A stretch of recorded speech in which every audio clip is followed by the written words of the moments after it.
Imagina que tienes 13 años.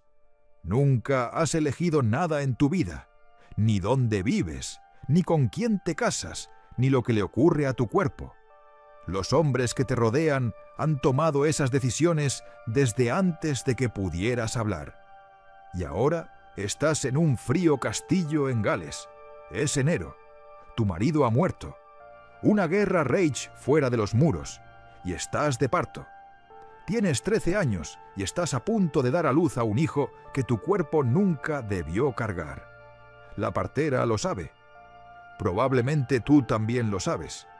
Y en algún lugar de la habitación hay un recién nacido que aún no sabe que un día será rey de Inglaterra, y que la única razón por la que llegará hasta allí es porque su madre de 13 años, contra toda expectativa razonable, sobrevive esta noche.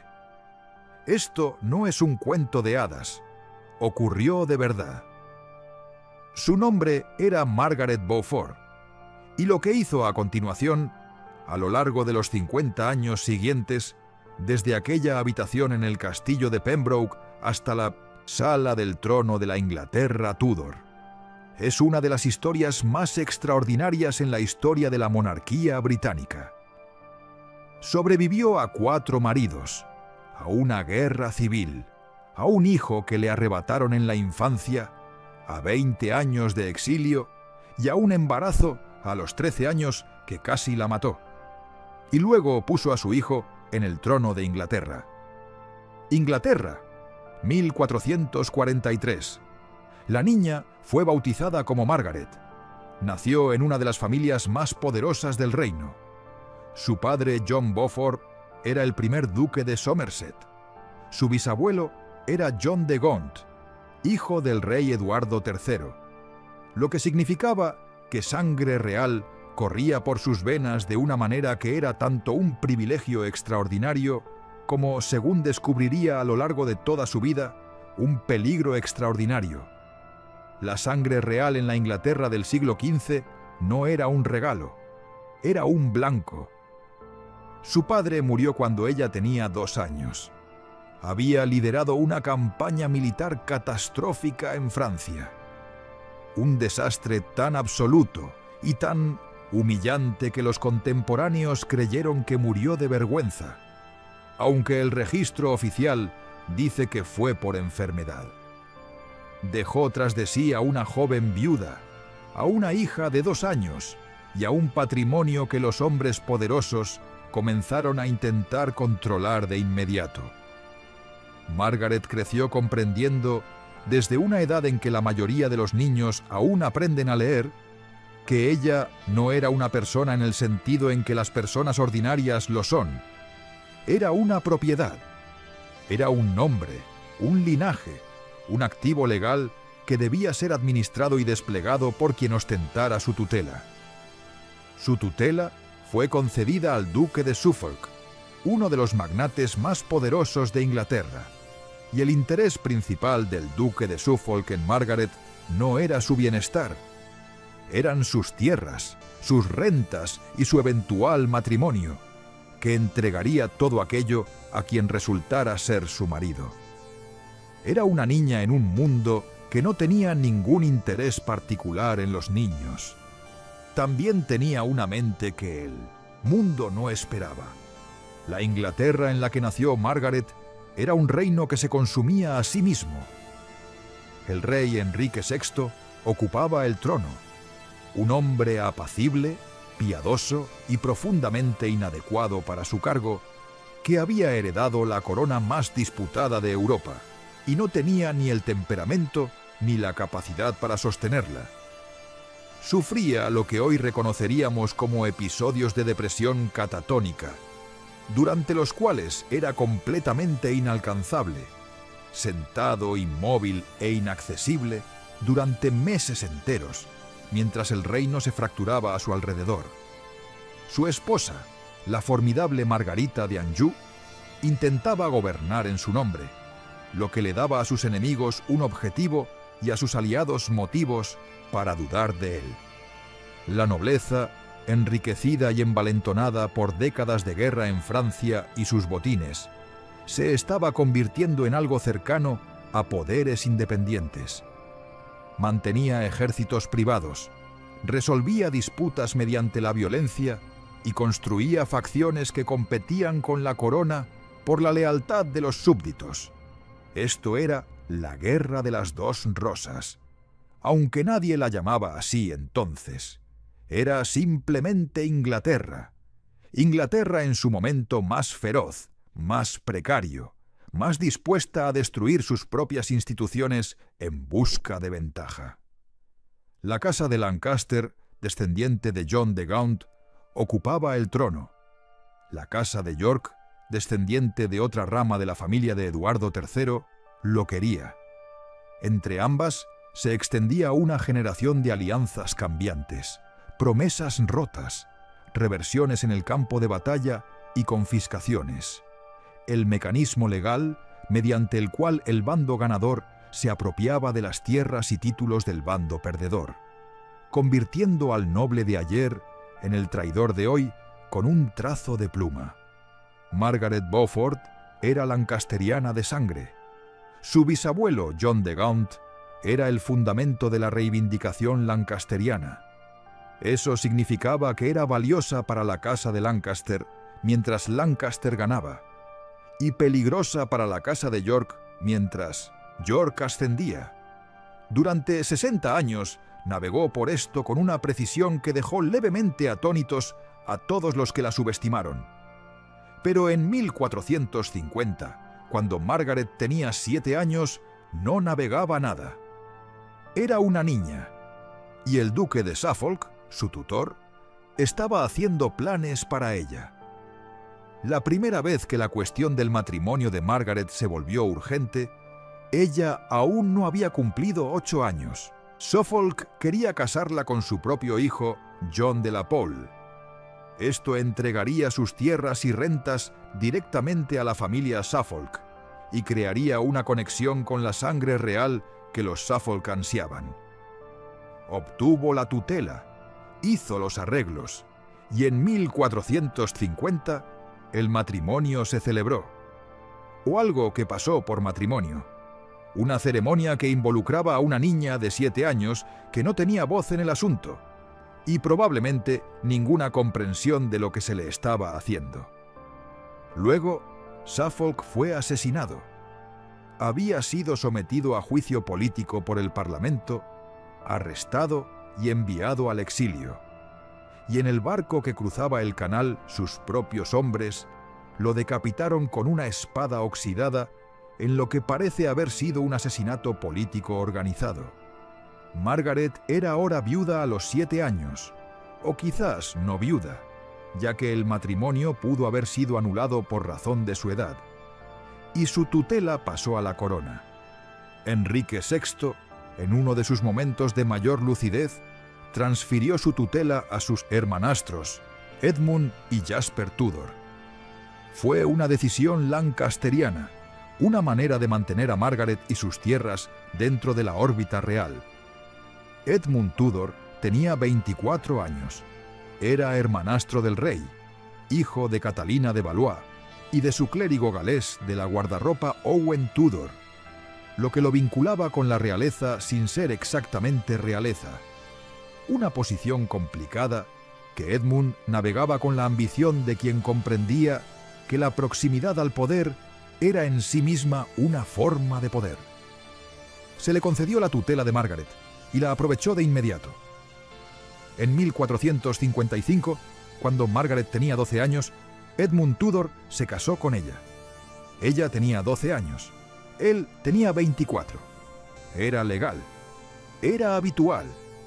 No era inusual según los estándares del matrimonio aristocrático del siglo XV, que no tenía ningún interés en la disposición emocional o física de las jóvenes, y sí un gran interés en el despliegue estratégico de sus linajes. La edad legal de consentimiento para el matrimonio era de 12 años para las niñas y 14 para los niños. Edmund se casó con ella en el momento en que ella alcanzó esa edad. Si Margaret tuvo algún sentimiento sobre este matrimonio, no ha quedado registrado. Lo que sí consta es que Edmund la dejó embarazada de inmediato. Tenía 12 años cuando se casaron y 13 cuando concibió. He aquí lo que significa un embarazo a los 13 años desde el punto de vista biológico. La pelvis femenina no termina de desarrollarse hasta finales de la adolescencia.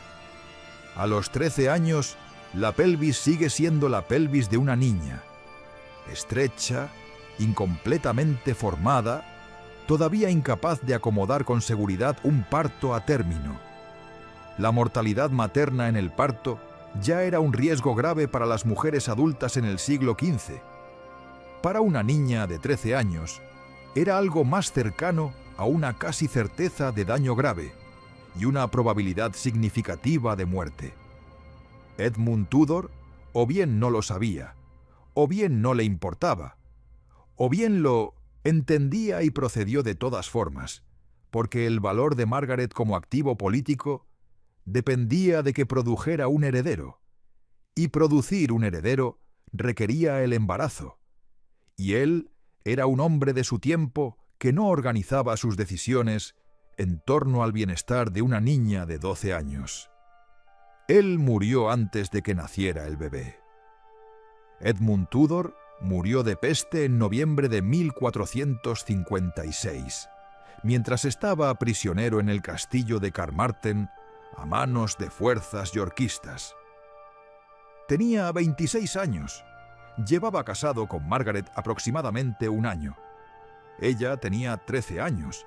Estaba embarazada de 7 meses y había quedado viuda en un reino en guerra, en un castillo de Gales, lejos de cualquier persona que conociera, sin marido ni protector, y con un hijo en su vientre que su cuerpo no estaba preparado para cargar. Tenía un recurso y lo utilizó. Se puso bajo la misericordia de su cuñado Jasper Tudor, quien la acogió en su casa en el castillo de Pembroke y se aseguró de que recibiera los cuidados disponibles. El 28 de enero de 1457, en el castillo de Pembroke, Margaret Beaufort dio a luz. El parto casi la mató. Los relatos contemporáneos y la evidencia física de su vida posterior, nunca volvió a tener un hijo, a pesar de 3 matrimonios subsiguientes. Sugieren que el alumbramiento fue tan traumático que la dejó permanentemente incapaz de concebir de nuevo. El cuerpo de una niña de 13 años intentando dar a luz a un bebé a término es una emergencia médica incluso con intervención moderna. En 1457, en un castillo de Gales, con lo que una partera del siglo XV podía ofrecer, era una prueba de un orden completamente diferente. Sobrevivió. El bebé sobrevivió. Lo llamó Enrique, en honor al rey. Era su único hijo. Pasaría los 30 años siguientes haciendo cuanto fuera necesario para mantenerlo con vida y ponerlo en el trono de Inglaterra. Y lo lograría en ambas cosas. Pero el precio empezó aquí, en la oscuridad de aquel enero de 1457, en una habitación del castillo de Pembroke, donde una viuda de 13 años trajo al futuro rey de Inglaterra al mundo a un precio que pagaría por el resto de su vida. Tenía 14 años, un hijo recién nacido y ningún marido, en un reino que descendía hacia una guerra abierta. La batalla de Bosworth todavía estaba a 28 años de distancia. Las guerras entre Lancaster y York apenas habían comenzado en serio. Lo que enfrentó Margaret en 1457 no era el final de nada, sino el centro, el turbulento y peligroso centro, de un conflicto sin un desenlace claro y sin ningún bando seguro en el que posicionarse, donde la facción ganadora de hoy era el traidor confiscado de mañana y viceversa, y donde la sangre real que corría por las venas de Margaret y por las de su hijo era simultáneamente su mayor activo y su mayor responsabilidad.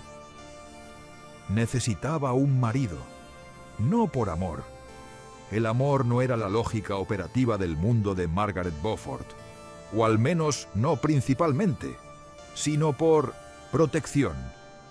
Una mujer sola, incluso una mujer de considerable riqueza y conexión real, era vulnerable legal y prácticamente de maneras en que una mujer con marido no lo era. Necesitaba a alguien que pudiera administrar sus tierras, protegerla de la confiscación y amparar a su hijo.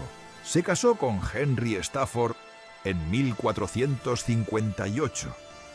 Era el segundo hijo del duque de Buckingham, un hombre decente según los estándares de su época y su clase, lo que significa que no era activamente cruel y estaba dispuesto a tratarla como algo más que una propiedad.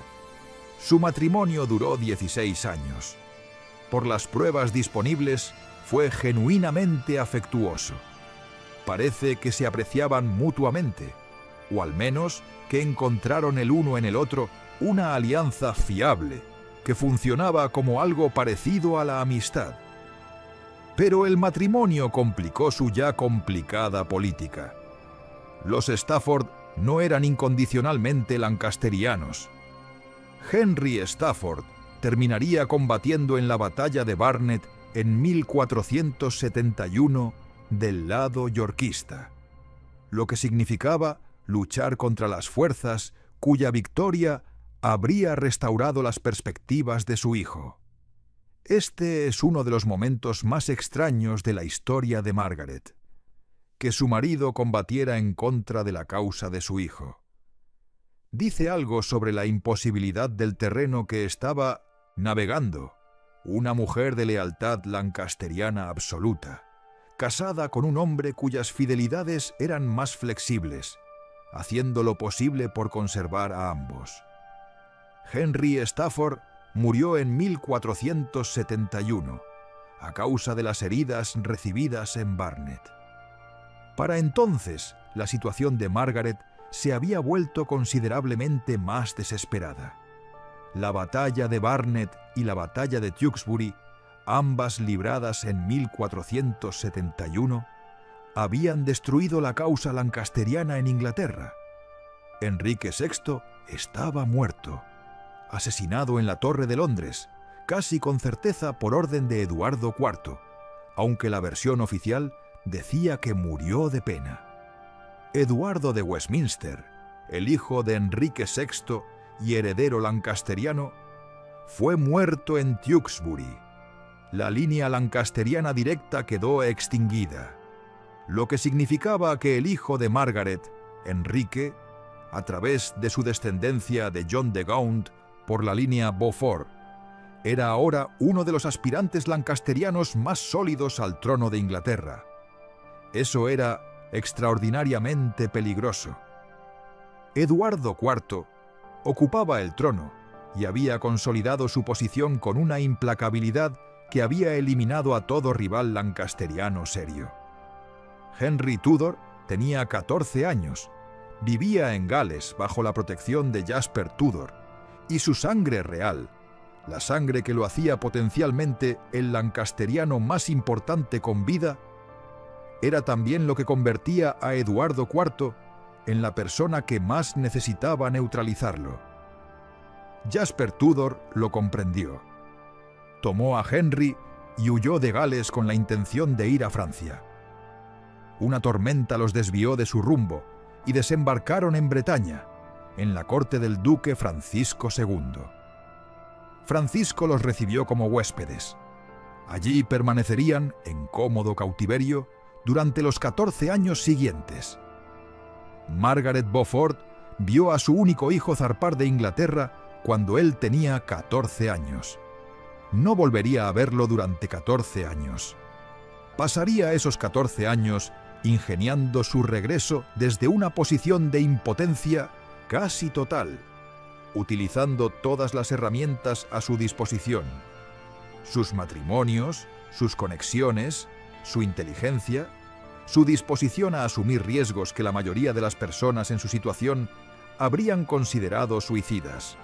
Tenía 30 años, se había casado 2 veces, había enviudado 2 veces, Había sobrevivido a un embarazo que debería haberla matado y había visto a su hijo desaparecer en el horizonte hacia el exilio. Tenía todas las razones del mundo para detenerse. No se detuvo. Se casó con Thomas Stanley en 1472. Stanley era uno de los hombres más poderosos de Inglaterra, no exactamente por su título, sino por esa forma particular de poder que viene de ser estratégicamente indispensable para varios bandos simultáneamente. Era un maestro en mantener abiertas sus opciones. Había servido a Eduardo IV y serviría a Ricardo III, y eventualmente, en el momento más crítico posible, decidiría en qué lado del campo de Bosworth colocar a su ejército.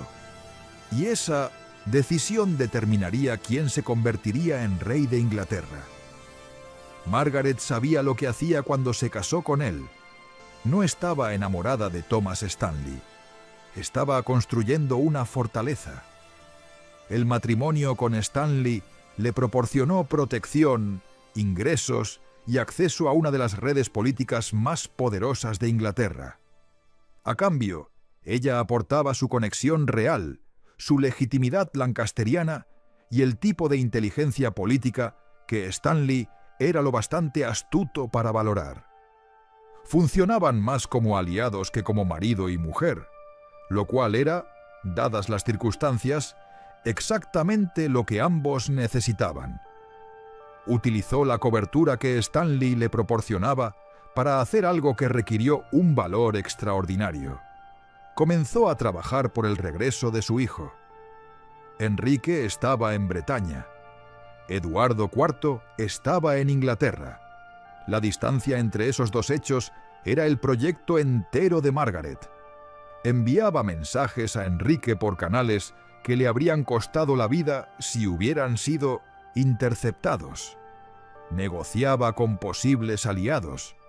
Mantenía viva la idea de una restauración lancasteriana en la mente de personas que tenían todos los motivos para abandonarla, a lo largo de años en que parecía una causa completamente perdida, durante el reinado estable y eficaz de Eduardo IV, cuando el gobierno yorquista parecía permanente y la oposición parecía inútil. Seguía adelante porque había decidido, con la certeza absoluta que caracterizaba todo lo que hacía, que su hijo era el legítimo heredero al trono de Inglaterra, y que la pregunta no era si ponerlo allí, sino cómo, y que el cómo se revelaría si ella continuaba preparándose. Tenía razón. El cómo llegó desde una dirección inesperada, como suele ocurrir. Eduardo IV murió en abril de 1483. Tenía 40 años. No se esperaba su muerte.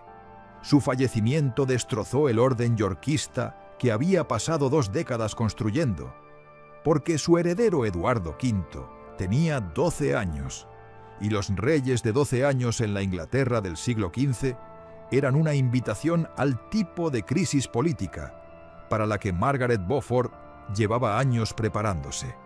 Lo que siguió fue uno de los episodios más dramáticos y más debatidos de la historia inglesa. El hermano de Eduardo, Ricardo, duque de Gloucester, actuó con una rapidez que sugería planificación previa. Interceptó al joven rey y a su escolta de camino a Londres, tomó custodia del muchacho, arrestó a varios de sus principales partidarios y se instaló como Lord Protector. Eduardo V y su hermano menor Ricardo, duque de York, fueron alojados en la Torre de Londres, ostensiblemente para su protección y en preparación de la coronación. Nunca fueron coronados. Nunca volvieron a ser vistos en público. Los príncipes en la torre, el misterio más perdurable de la historia inglesa, y uno en cuyo centro vivió Margaret Beaufort, aunque nunca habló de él públicamente, y el registro histórico no nos da sus pensamientos privados. Lo que sabemos es que en junio de 1483, el Parlamento declaró ilegítimos a los hijos de Eduardo IV, alegando que el matrimonio de sus padres había sido inválido. Ricardo de Gloucester fue coronado Ricardo III. Los dos muchachos en la torre desaparecieron de la historia. Si Ricardo los mandó matar, o si sobrevivieron y fueron eliminados más tarde, o si escaparon. Estas preguntas llevan 500 años siendo debatidas y permanecen sin resolver. Lo que importaba a Margaret Beaufort en el verano de 1483 no era la respuesta a esas preguntas, sino la realidad política que creaban. Ricardo III era rey. La línea de sucesión yorkista estaba en caos, y el momento para el que ella se había estado preparando había llegado. Actuó. La conspiración que Margaret organizó en 1483 es una de las cosas más audaces que hizo una mujer en la Inglaterra del siglo XV, y casi nunca se describe en esos términos. Quizás porque la mujer que la organizó era también, de forma inconveniente, una pequeña y profundamente piadosa figura de abuela, que pasaba gran parte de su vida haciendo bordados y fundando instituciones educativas. Trabajó con Isabel Woodville, la ex-reina, viuda de Eduardo IV, que estaba en sagrado en Westminster con sus hijas, despojada de poder y perspectivas, aferrada por el hilo más fino posible. Isabel Woodville tenía todos los motivos para odiar a la casa de Lancaster. Margaret Beaufort tenía sangre lancasteriana, pero ambas tenían más motivos para odiar a Ricardo III, y los enemigos comunes crean alianzas extrañas que se vuelven alianzas necesarias. El plan que acordaron fue el siguiente. El hijo de Margaret, Enrique, regresaría del exilio, desembarcaría en Inglaterra con un ejército y reclamaría el trono. Para asegurar la coalición más amplia posible, Enrique se casaría con Isabel de York, la hija mayor de Eduardo IV, uniendo las reivindicaciones lancasteriana y yorkista en un solo matrimonio y poniendo fin teóricamente al conflicto dinástico que había consumido a Inglaterra durante una generación. Era una notable obra de arquitectura política. Margaret diseñó la mayor parte de ella. Utilizó su posición en la corte de Ricardo III. La proximidad al poder de Thomas Stanley le daba un acceso que ella aprovechó con un cuidado excepcional para comunicarse con Enrique en Bretaña, para coordinar con el duque de Buckingham, que había ayudado a Ricardo a tomar el poder y luego se había vuelto en su contra en un giro que sigue siendo algo misterioso, y para construir la red de apoyos que Enrique necesitaría cuando desembarcara. La conspiración fue descubierta antes de que pudiera ejecutarse por completo. La rebelión de Buckingham, en octubre de 1483, fracasó. Fue capturado y ejecutado. Varios otros conspiradores fueron arrestados. Se descubrió que Margaret había estado comunicándose con Enrique en Bretaña y fue confiscada. Sus tierras y títulos incautados, su existencia legal borrada. Quedó bajo la custodia de su marido, lo que en la práctica significó arresto domiciliario bajo la supervisión de Stanley. Una persona menos tenaz se habría detenido.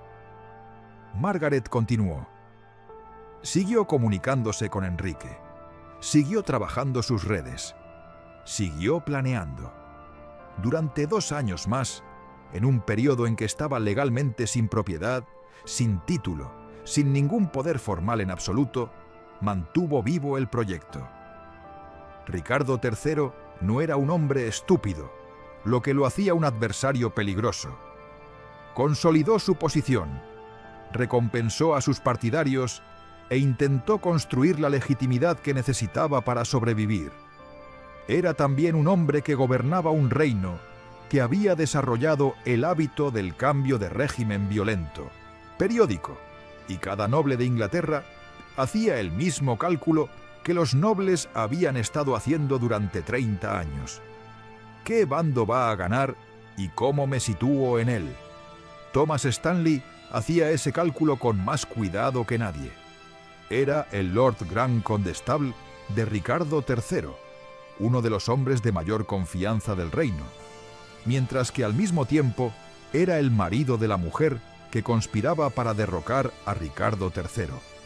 Si Ricardo conocía el alcance pleno de las actividades de Margaret y las toleraba por el valor de Stanley, o si creía genuinamente que Stanley tenía a su esposa suficientemente bajo control, no está claro. Lo que sí está claro es que calculó mal.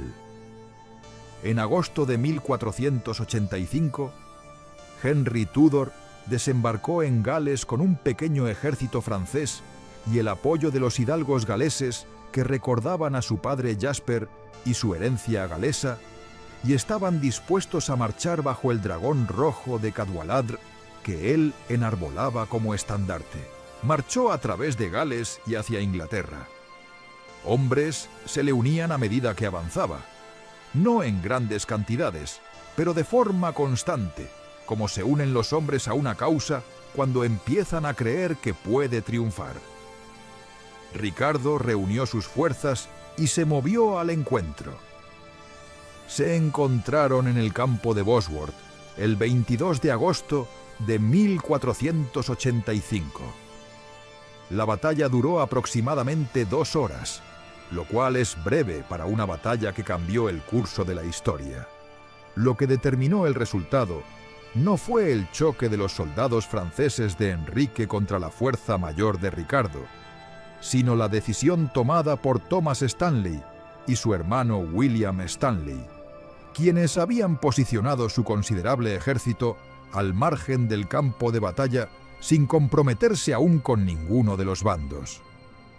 Ricardo, observando la inacción de Stanley, le envió un mensaje exigiéndole que tomara partido. Stanley se negó.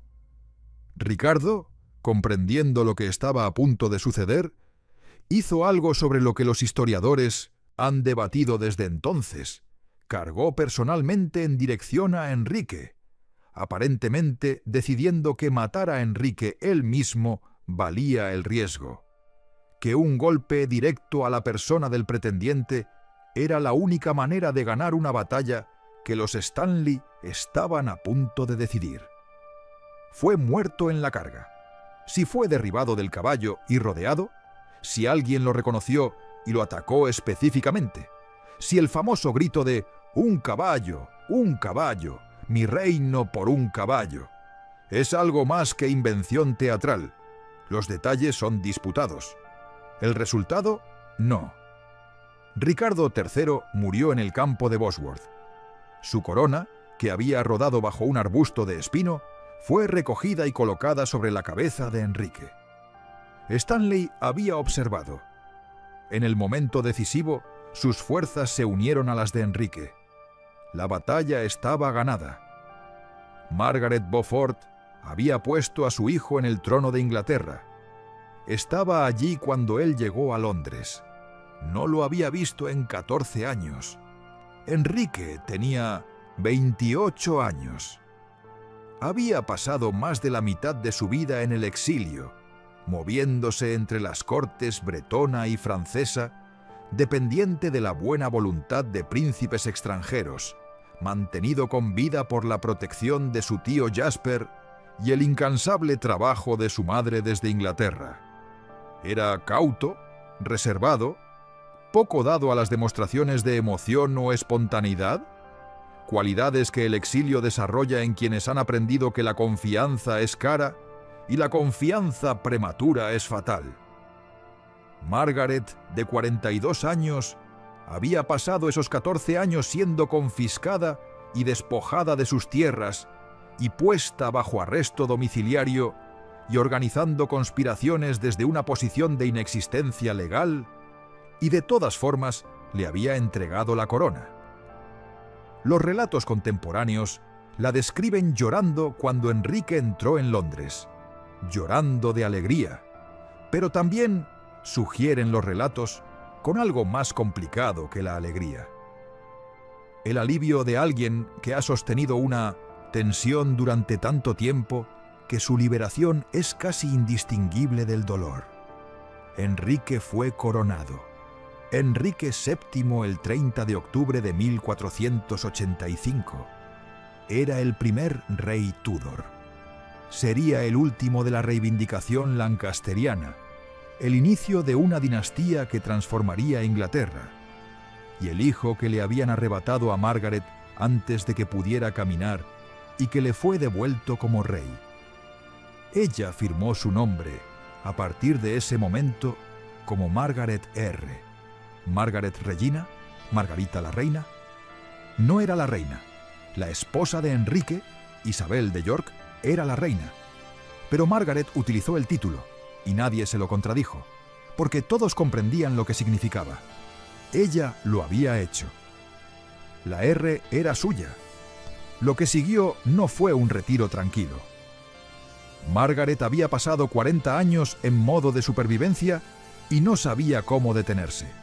Se reorganizó en torno a un nuevo proyecto: consolidar la dinastía Tudor en algo que durara, lo cual significaba garantizar la sucesión, gestionar la corte, educar a la siguiente generación y dejar instituciones que la sobrevivieran. Fundó el Christ's College de Cambridge en 1505. Refundó el St. John's College de Cambridge. El proceso estaba aún en marcha cuando murió, completado por sus albaceas. Dotó cátedras de teología en Oxford y Cambridge. Tradujo obras religiosas del francés al inglés. Estableció una red de mecenazgo para eruditos y predicadores que la convirtió en una de las patronas intelectuales más significativas del período Tudor temprano. Era también, por todos los testimonios, una mujer extraordinariamente difícil de contradecir. Había sobrevivido siendo inflexible en las cosas que importaban y no se había vuelto más flexible con el éxito. Controlaba el acceso a Enrique con una ferocidad que le granjeó enemigos y frustró incluso a quienes la admiraban. Ocupaba una posición de autoridad singular: la madre del rey, la mujer que había hecho al rey, y la ejercía sin disculpas. La esposa de Enrique, Isabel de York, encontró a su suegra formidable. La corte la encontraba formidable. Enrique la encontraba, cabe suponer, ocasionalmente agotadora y permanentemente indispensable, como se sienten las personas ante quienes lo han sacrificado todo por ellas, y ahora, legítimamente, cobran la deuda. Hay una pena específica que recorre la historia de Margaret Beaufort, y que la historia formal tiende a pasar por alto porque no encaja en la narrativa triunfal. Dio a luz a los 13 años y nunca pudo tener otro hijo. Enrique era su único hijo, y le fue arrebatado cuando tenía 4 años, y fue criado en Gales y luego en Bretaña. Y los años de su infancia, los años que le pertenecen a una madre, fueron años que ella pasó en la casa de otro, haciendo trabajo político en nombre de un hijo al que no podía ver, ni abrazar, ni conocer. Lo conocía a través de cartas, de intermediarios, de informes, del hilo invisible de propósito que conectaba su trabajo con la supervivencia de él. No lo conocía como una madre conoce a un hijo que crece a su lado. Lo conocía como una persona conoce una causa. Cuando él regresó a ella, era un hombre, y ella era una extraña para él, en el sentido más profundo, aunque era su madre y él lo sabía y estaba agradecido por lo que ella había hecho. La intimidad de la que había sido privada no podía fabricarse a posteriori. Había dado todo para ponerlo en un trono, y el trono se interponía entre ellos con tanta certeza como el exilio lo había hecho. Lo vio gobernar, lo vio casarse y tener herederos. Vio a su nieto Arturo y luego a su nieto Enrique crecer en la siguiente generación de reyes Tudor. Había asegurado la dinastía. Eso era lo que se había propuesto hacer, y lo había logrado. Si eso era lo que había necesitado, en el nivel humano por debajo del político, es una pregunta que el registro histórico no responde. Era una mujer de enorme devoción religiosa privada. No la religión ceremonial de la corte, sino una fe genuina, interior y costosa. Hizo un voto de castidad en sus últimos años. Llevaba un cilicio bajo sus ropas de corte. Se levantaba a las 5 de la mañana para rezar y pasaba horas cada día en una devoción que las personas a su alrededor podían ver que era real, no fingida. ¿Por qué rezaba? ¿Qué ofrecía? ¿Qué pedía? Estas son cosas privadas que el registro no preserva. Pero una mujer que había sido usada como una mercancía desde la infancia, que había quedado embarazada a los 13 años, que le habían quitado a su hijo a los 4, que había pasado 30 años trabajando hacia una meta que le costó prácticamente todas las demás formas de vivir. Esa mujer tiene cosas por las que rezar que la mayoría de las personas no tienen. Enrique VII murió en abril de 1509. Tenía 52 años. Margaret lo sobrevivió 2 meses. Había sobrevivido a sus 4 maridos. Había sobrevivido a un hijo por el que había pasado la vida luchando. Había sobrevivido al mundo que había conocido. El mundo de Lancaster y York, de confiscaciones y campos de batalla, y el particular y brutal juego de ajedrez de la Guerra de las Dos Rosas. Y tenía 66 años en una corte llena de personas que habían crecido en la estabilidad que los Tudor habían creado.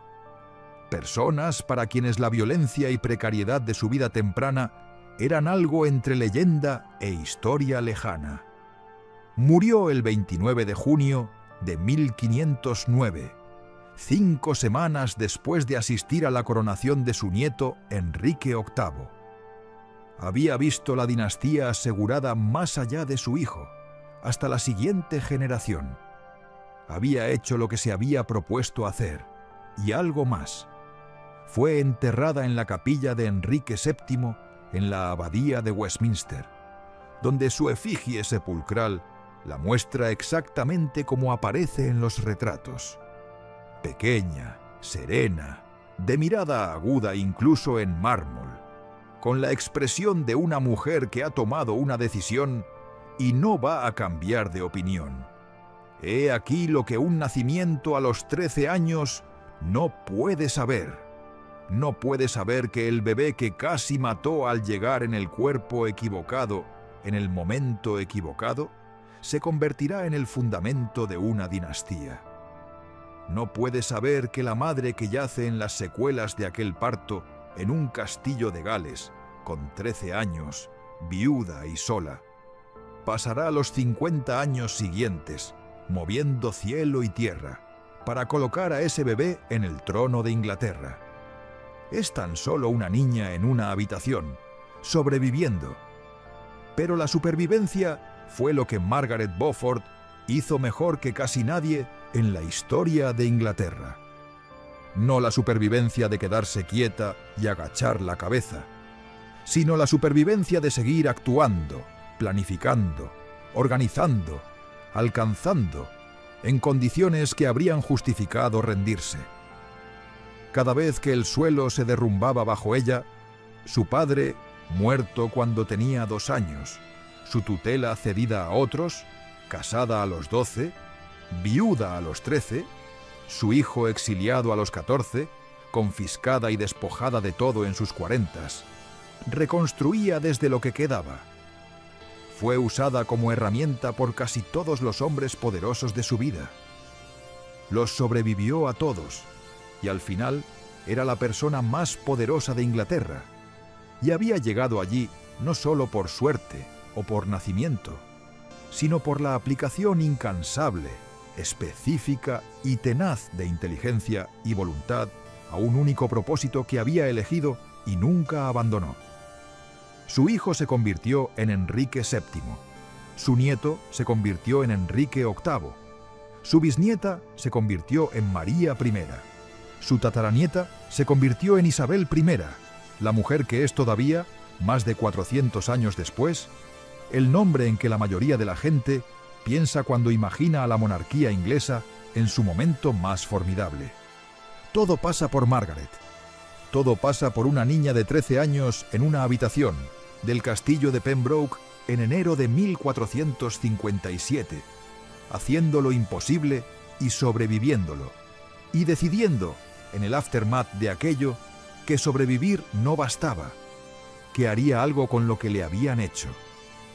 Hizo una dinastía, duró, y comenzó aquí, en el frío de un enero galés, con una niña demasiado joven para ser madre, sosteniendo al futuro rey de Inglaterra y decidiendo, de ese modo silencioso, en que los jóvenes de 13 años toman decisiones, que no había terminado. No había terminado.